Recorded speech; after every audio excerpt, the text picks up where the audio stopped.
오 마이 갓, 아싸라비아. 안녕하세요. 남산도서관이 개관한 지 100년.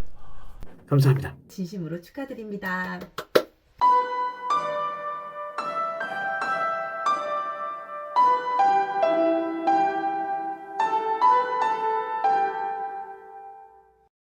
안녕하세요. 방송인 정가은입니다. 다들 건강하게 잘 지내시죠? 저도 덕분에 건강하게 잘 지내고 있습니다. 이번에 남산도서관이 개관 100주년을 맞아서 낭독 릴레이 체인지를 한다고 하더라고요. 저도 이번에 참여를 하게 되어서 너무너무 영광이고요.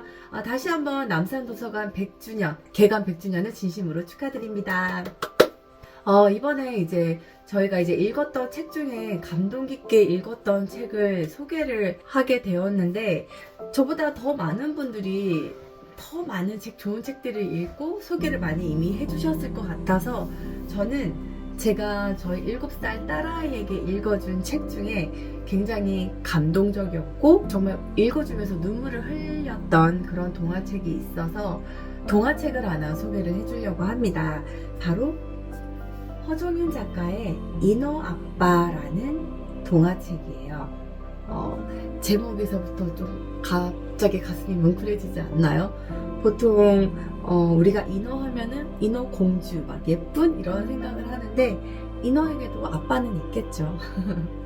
물론 인어가 실제로 존재하는지는 모르겠지만, 존재하든 안 하던 인어 아빠라는 제목 자체가 너무 뭉클했었고, 이 내용도 보면은 이제 인어 아빠가 인어 아가들을 데리고 육지에 나가서 육지 구경을 하고 다시 바다로 돌아오는 과정에서 어부들의 그물망에 인어 아가들이 이렇게 그물에 걸리거든요. 근데 이제 아빠가 그 아가들을 구하는 이런 과정, 어떻게 구하는지, 그리고 그 후에 일어나는 일들, 이 내용에 담겨 있는데, 제가 이 책을 선정한 이유가 굉장히 가족 간의 따뜻함, 아빠 부성애, 그리고 뭐 공감, 사랑, 부성애 같은 걸 느낄 수 있게 해줬고, 사람이 은혜를 입으면 은혜를 갚고 보답과 감사, 뭐 이런 내용들도 담겨 있거든요. 굉장히 많은 감동이 들어있기 때문에 제가 이 책을 선정을 했고, 많은 분들이 보셨으면 하고, 이 그림들도 굉장히 인어 아빠고 아빠 어부거든요. 그래서 아가 인어들이 그물망에 걸렸을 때 인어 아빠가 이 아빠 어부에게 우리 인어 아가들을 놓아주세요, 살려주세요 하는 이런 눈빛을 막 보냈을 때 이 어부가 어떻게 하는지, 어부도 아빠고 인어도 아빠거든요. 이런 공감의 내용. 그래서 이 책을 선정을 하게 됐고, 이 중에 글귀를 너무나 많은 부분이 다 감동, 와닿는 부분이었는데, 그 중에 콕 집어서 읽어주자면 정말 모든 부분이 다 와닿아서, 인어 아빠가 아빠 어부에게 손을 내밉니다. 서로 닮은 손을, 서로 담긴 눈을 바라봅니다. 이건 인어가 됐던 어부가 됐던 아빠의 마음, 자식을 생각하는 부모의 마음은 다 똑같다라는 그런 감정이 담겨 있거든요. 그래서 처음부터 끝까지 굉장히 따뜻하게 읽었던 책입니다. 이런 아빠의 따뜻한 마음, 부모의 따뜻한 마음 여러분들도 함께 느끼셨으면 좋겠고요. 남산도서관 개관 100주년을 맞아서 다른 분에게 또 이제 릴레이를 넘겨야 되는데, 저는 저와 함께 롤러코스터를 했던 우리 성우 서혜정 선생님에게 바톤 터치를 하도록 하겠습니다. 선생님 잘 부탁드립니다. 네, 다들 건강하시고요. 남산도서관 앞으로도 더 많은 책과 함께 많은 시민들에게 많은 지식과 행복 주셨으면 좋겠습니다. 감사합니다.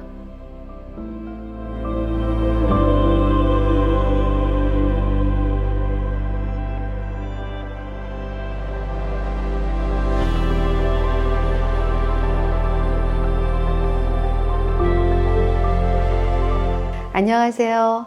성우 서혜정입니다. 제가 이렇게 아름다운 목소리로 말씀을 드리면 누군지 잘 모르시더라고요. 오 마이 갓, 아싸라비아, 이런 된장, 쌈장, 고추장, 이렇게 제 주특기를 발휘해야 제가 누군지 아시더라고요. 우선 남산 100주년 정말 축하드립니다. 오늘 제가 소개할 책은요, 오래전에 읽은 책인데 파울로 코엘료의 연금술사예요. 아주 감명 깊게 읽었고 이 연금술사 중에서 주는 메시지가 있어요. 그 메시지를 저는 삶을 살아가면서 체험도 하고 그리고 정말 많이 공감하면서 그리고 그 메시지를 중심에 두고 제 삶을 살아가고 있거든요. 그래서 이 책 중에서 제가 굉장히 감명 깊게 인상 깊게 남았던 그 부분을 낭독을 해드리고 싶습니다. 이 세상에는 위대한 진실이 하나 있어. 무언가를 온 마음을 다해 원한다면 반드시 그렇게 된다는 거야. 무언가를 바라는 마음은 곧 우주의 마음으로부터 비롯된 때문이지. 그리고 그것을 실현하는 게 이 땅에서 자네가 맡은 임무라네. 그저 떠돌아다니고 싶은 마음도 그런 것인가요? 양털 가게 주인의 딸과 결혼하고 싶다는 마음도요? 아무렴 보물을 찾겠다는 마음도 마찬가지야. 만물의 정기는 사람들의 행복을 먹고 자라지. 때로는 불행과 부러움과 질투를 통해서 자라나기도 하고 어쨌든 자아의 신화를 이루어내는 것이야말로 이 세상 모든 사람들에게 부과된 유일한 의무지. 세상 만물은 모두 한 가지라네. 자네가 무언가를 간절히 원할 때 온 우주는 자네의 소망이 실현되도록 도와준다네. 이 마지막 구절 저는 살면서 좀 체험을 했었어요. 자주는 아니지만 문득 체험하는 부분이거든요. 사람이 순수한 열정으로 정말 티끌만큼도 어떤 불순물도 없이 순수한 열정으로 간절히 원하면 정말로 온 우주가 도와주더라고요. 모르는 사람이 와서 도움을 주기도 하고 그리고 내가 간절히 원했던 것이 정말 기적처럼 나타나기도 하고 그렇더라고요. 그래서 이 책을 추천합니다. 그리고 제가 성우 처음 시작할 때부터 늘 저를 사랑해주고 아껴주시고 늘 관심 가져주시고 그런 저의 선배님이 계세요. 정말 처음 성우 시작할 땐 야단도 많이 맞았는데 사랑에 매였죠. 그리고 꼭 밥을 사주시더라고요. 우리 배한상 선배님께 토스하겠습니다.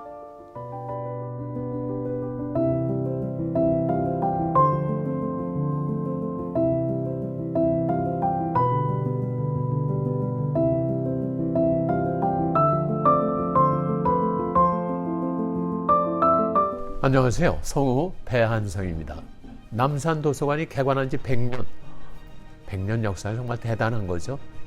근데 아주 이런 좋은 이벤트, 이 릴레이 낭독에 제가 많은 책을 그렇게 읽고 그러진 못했습니다만 저한테 엄청난 영향을 준 책은 바로 세르반테스의 이 돈 키호테입니다. 요즘 메타버스라는 말 모르면은 세상을 헛사는 것 같은 가상세계.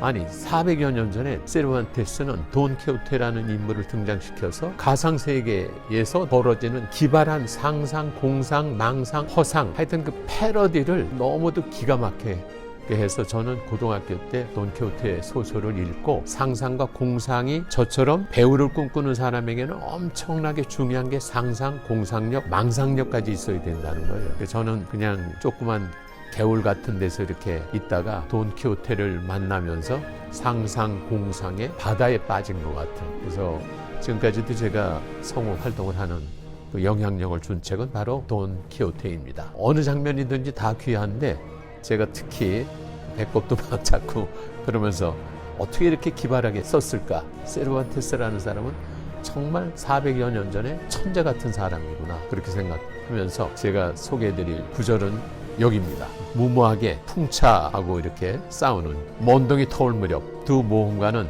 널따란 평원의 한복판에 당도했다. 태양이 솟아오르면서 찬란한 햇살이 사방으로 퍼졌다. 돈 키호테는 눈부신 햇살에 눈을 뜰 수가 없어서 이마에 손을 대고 들판을 바라보았다.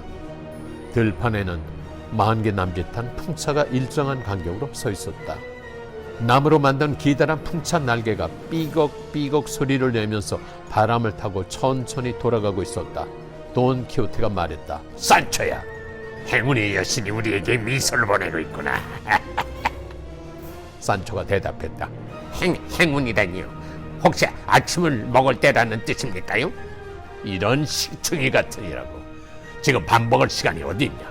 저기 있는 거인들을 좀 보란 말이야. 저 녀석들과 싸움터로 불러내서 모조리 해치워버리겠다. 이건 조국을 위한 위대한 봉사가 될까요? 그렇고 말고. 아마도 사람들은 나의 승리를 글로 남겨 여러 세기 동안 두고두고 자라겠지. 아이고, 거인이라뇨. 대체 무슨 말씀 하는 거지? 도무지. 저쪽을 봐라. 거대한 몸뚱이 8길이만도 10km는 너끈이 되는 놈들이 보이지 않느냐? 산초는 어이없는 표정을 지으며 돈키호테가 말한 곳을 손가락으로 가리키며 말했다. 저건 말입니까요, 주인님? 저건 풍차예요. 주인님, 칼이라고 하는 건 풍차의 날개예요. 저게 바람의 힘으로 돌아가면서 방아를 돌리고 그 힘으로 밀을 빻는 거잖아요. 아유 참. 내 말에 토를 떨지 마라. 종려야, 저놈들은 포악한 거인 군대가 틀림없어. 무서워서 싸움에 나서지 못하겠다면 여기서 기도나 하면서 기다려라. 이 황당한 상황에 놀라서 벌어진 입을 다물지 못하는 종자를 두고 돈키호테는 풍차를 향해 빠르게 달려가며 천지가 쩌렁쩌렁 울리도록 고함을 질렀다. 적당들아, 어서 싸울 태세를 갖춰라. 내 비록 혈혈 단신이지만 나에게는 1000명의 적과도 맞붙어 싸울 수 있는 용기가 있다. 돈키호테는 어금니를 악물고 창을 겨누며 맨 앞에 서 있는 풍차를 향해 곧장 돌진했다. 풍차의 날개에 창을 찌르는 순간 갑자기 세찬 바람이 불어 날개가 빠르게 돌기 시작했다. 그 바람에 창이 산산조각 나버렸다. 그와 동시에 거대한 풍차 날개가 우리의 기사를 말에서 낚아채어 허공으로 붕 뛰어 올렸다. 돈키호테는 45m쯤 떨어진 곳까지 날아가 거대한 먼지 구름을 일으키면서 풀썩 처박히고 말았다. 400여 년 전에 정말 인류의 어떤 그 문학작품에 이런 천재적인 작품을 남긴 세르반테스는 도대체 어떤 인물이었을까 좀 궁금하기도 합니다. 근데 1616년 4월 23일에 세르반테스가 그만 세상을 떠났는데요. 공교롭게도 같은 날 그 유명한 셰익스피어도 그날 하늘나라로 갔다는 겁니다. 그래서 저는 지금도 두 천재 문학가는 서로 경쟁을 하면서 하늘에서도 작품을 쓰고 있지 않을까, 그런 상상, 공상, 패러디를 해봤습니다. 남산도서관 100주년 기념으로 돈키호테를 다시 떠올리게 하는 귀한 시간을 가진 거에 대해서 감사 말씀드리고, 혹시라도 아직 보시지 않은 분이 계시다면 정말 일생에 한 번 꼭 반드시 봐야 할 도서로 사랑스럽게 추천드립니다. 세르반테스의 돈키호테 꼭 만나보시죠. 여러분의 삶의 상상력, 공상력 이런 게 달라지는 메타버스의 세상 이 속에 다 있다. 그렇게 말씀드리고 싶습니다. 다음 초청된 릴레이 낭독자는 누굴까요? 성우계의 보물이라고 하는 이용신 성우를 소개해드리면서 저는 물러가겠습니다. 함께해 주셔서 고맙습니다.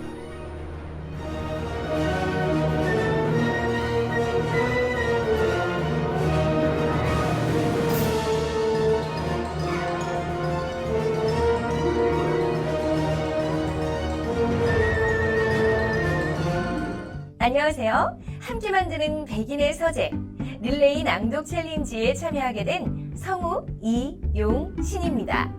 반갑습니다. 저의 대표작으로는 달빛천사 루나입니다. 안녕.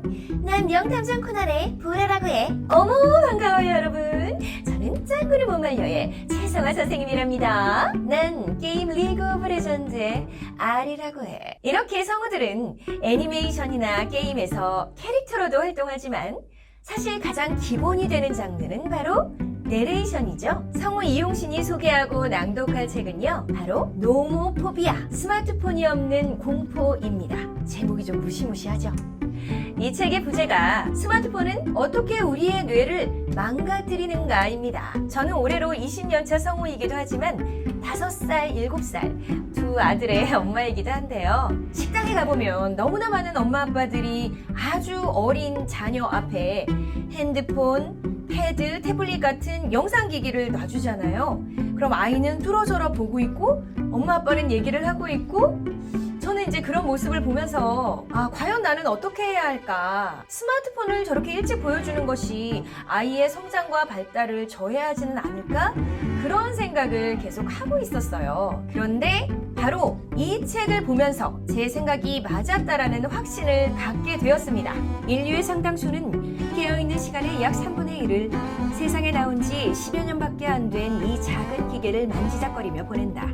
우리는 이 기계로 온갖 일을 하고 수많은 가상세계를 체험하고 심지어 실제 인간과의 일상적 접촉까지 상당 부분 처리한다. 삶을 보내는 방식에서의 이런 변화는 뇌가 아직 발달 단계에 있으면서 뛰어난 학습 능력을 보이는 시기, 즉 태어나서부터 20대까지의 어린아이와 젊은이들에게 큰 영향을 끼친다. 노모포비아, 스마트폰이 손에 없거나 눈에 보이지 않으면 불안감을 느끼는 증상도 매우 넓게 퍼져 있다. 스마트폰의 사용은 수백만 명을 조사한 많은 과학적 연구 결과들이 보여주듯 우리의 건강, 교육, 사회에 심각한 해를 끼친다. 심지어 이에 그치지 않고 우리의 민주주의적 토대까지 위협한다. 스마트폰은 사람들의 감정과 의견뿐 아니라 선거에도 영향을 미칠 수 있다. 또한 진실보다 더 빨리, 더 멀리, 더 깊게 확산되는 가짜뉴스와 세계 곳곳에서 이루어지는 의견의 극단화는 비록 의도한 것이 아닐지라도 디지털 기업들의 사업 모델에서 비롯된 것이 틀림없다. 제가 이렇게 낭독 챌린지에 참여하고 있긴 하지만 저의 책 읽기를 방해하는 최고의 빌런은 바로 제 스마트폰입니다. 여러분도 그러시죠? 우리가 억지로라도 스마트폰을 내려놓고 책 읽는 시간을 할당하지 않는다면 이런 책 한 권 완독하기 어렵습니다. 자, 이렇게 성우 이용신의 낭독 챌린지는 여기서 마무리를 하고요. 다음 주제를 지목하도록 하겠습니다. 저와 함께 명탐정 코난에서 활약하고 계신 대한민국 대표 성우 강수진 성우님을 모셔볼까 하는데요. 선배님, 해주실 거죠?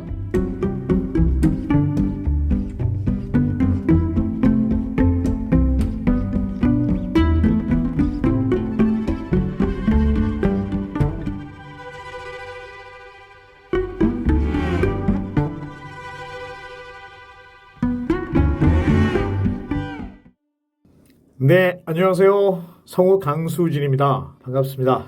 네, 백인의 낭독 챌린지, 함께 만드는 백인의 서재. 이 백인의 제가 함께할 자격이 있는지는 모르겠습니다만 아무튼 정말 저를 지목해 주셔서 정말 감사드립니다. 영광입니다. 네, 오늘 제가 소개해 드릴 책과 글은 쉽게 읽는 백범일지라는 책인데요. 제가 고등학교 때쯤에 처음 읽고 그 당시에 굉장히 가슴 뭉클했고 우리나라 역사 중에서도 특히 근현대사에 큰 관심을 갖게 된 계기가 됐던 책입니다. 그리고 최근에 제가 이제 성우로서 오디오북 프로젝트에 참여하면서 다시 한번 읽게 되면서 이 백범일지가 우리가 왜 꼭 읽어야 하는지, 요즘 근현대사에 크게 관심이 없는 젊은 세대들에게 꼭 한번 읽어보라고 추천해주고 싶은 그런 마음이 들어서 이 챌린지에 소개해드리게 됐습니다. 오늘 제가 소개해드릴 글귀는요, 백범일지 본문은 아니고요, 1947년 해방 이후에 정부 수립이 되기 직전 해인 1947년에 따로 쓰신 글입니다. 나의 소원이라는 글 중에 한 대목을 소개시켜드리려고 합니다. 내 소원이 무엇이냐 하고 하나님이 물으시면 나는 서슴지 않고 내 소원은 대한독립이요 대답할 것이다. 그 다음 소원은 무엇이냐 하면 나는 또 우리나라의 독립이요 할 것이요. 또 그 다음 소원이 무엇이냐 하는 세 번째 물음에도 나는 더욱 소리를 높여 나의 소원은 우리나라 대한의 완전한 자주 독립이요 대답할 것이다. 이렇게 서문이 시작되는데요. 이 중에서 특히 제가 관심을 가졌던, 최근에 더욱 감명 깊게 읽었던 단락은 내가 원하는 나라라는 대목입니다. 내가 원하는 나라. 나는 우리나라가 세계에서 가장 아름다운 나라가 되기를 원한다. 가장 부강한 나라가 되기를 원하는 것은 아니다. 내가 남의 침략에 가슴이 아팠으니 내 나라가 남을 침략하는 것을 원치 아니한다. 우리의 부는 우리 생활을 풍족히 할 만하고 우리의 힘은 남의 침략을 막을 만하면 족하다. 오직 한없이 가지고 싶은 것은 높은 문화의 힘이다. 문화의 힘은 우리 자신을 행복하게 하고 나아가서 남에게도 행복을 주기 때문이다. 지금 인류에게 부족한 것은 무력도 아니요 경제력도 아니다. 자연과학의 힘은 아무리 많아도 좋으나 인류 전체로 보면 현재의 자연과학만 가지고도 편안히 살아가기에 넉넉하다. 인류가 현재 불행한 근본 이유는 인의가 부족하고 자비가 부족하고 사랑이 부족한 때문이다. 이 마음만 발달이 되면 현재 물질력으로 인류가 다 편안히 살아갈 수 있을 것이다. 인류에게 이 정신을 배양하는 것은 오직 문화이다. 나는 우리나라가 남의 것을 모방하는 나라가 되지 말고 이러한 높고 새로운 문화의 근원이 되고 목표가 되고 모범이 되기를 원한다. 그래서 진정한 세계의 평화가 우리나라에서 우리나라로 말미암아 세계에 실현되기를 원한다. 홍익인간이라는 우리의 국조 단군의 이상이 이것이라고 믿는다. 또 우리 민족의 재주와 정신과 과거의 단련이 이 사명을 달성하기에 넉넉하고 국토의 위치와 기타의 지리적 조건이 그러하며 또 세계대전을 치는 인류의 요구가 그러하며 새로 나라를 고쳐 세우는 우리가 서 있는 시기가 그러하다고 믿는다. 우리 민족이 주연 배우로 세계의 무대에 등장할 날이 눈앞에 보이지 아니하는가. 네. 이렇게 이 글이 이어지고 있는데요. 21세기 2022년 현재 우리나라의 모습, 우리 국민의 모습, 우리나라 문화의 모습을 보면 1947년에 김구 선생님이 쓰셨던 이 글에 통해서 김구 선생님이 바라셨던 그 모습, 그 통찰에 깊이 한번 또 감동하게 됩니다. 네, 오늘 제가 소개해드린 책은 쉽게 읽는 백범일지라는 책이었습니다. 백범일지가 여러 버전이 있는데 그중에서 재미있게 뜻깊게 해석과 함께 엮어주신 그런 책이었습니다. 저에 있어서 가장 인생도서는 아니지만 최근에 들어서 제가 한번 다시 읽게 되고 더 생각하게 되는 그런 책이어서 여러분께 소개해드려봤습니다. 네, 다음 릴레이 챌린지 읽어주실 분을 소개해드려야 되는데요. 제가 이제 성우다 보니까 제 후배 성우 한번 추천해드리겠습니다. 이선이라는 성우인데요. 자녀분들 키우시는 분들은 다 아실 겁니다. 뽀로로, 뽀통령. 어린이들에게는 뽀통령이라고 통했었죠. 뽀통령, 뽀로로의 역할, 뽀로로의 목소리의 주인공 이선 성우를 소개해드리겠습니다. 본래 직업은 성우이지만 성우 역할뿐만이 아니라 연극 배우로서, 영화 배우로서 정말 다재다능하면서 뛰어난 연기를 보여주고 있는, 항상 깊이 있는 연기를 하기 위해서 노력하는 성우이자 배우인 이선 성우를 소개해드립니다. 좋은 책 소개해 주실 것으로 믿습니다. 감사합니다.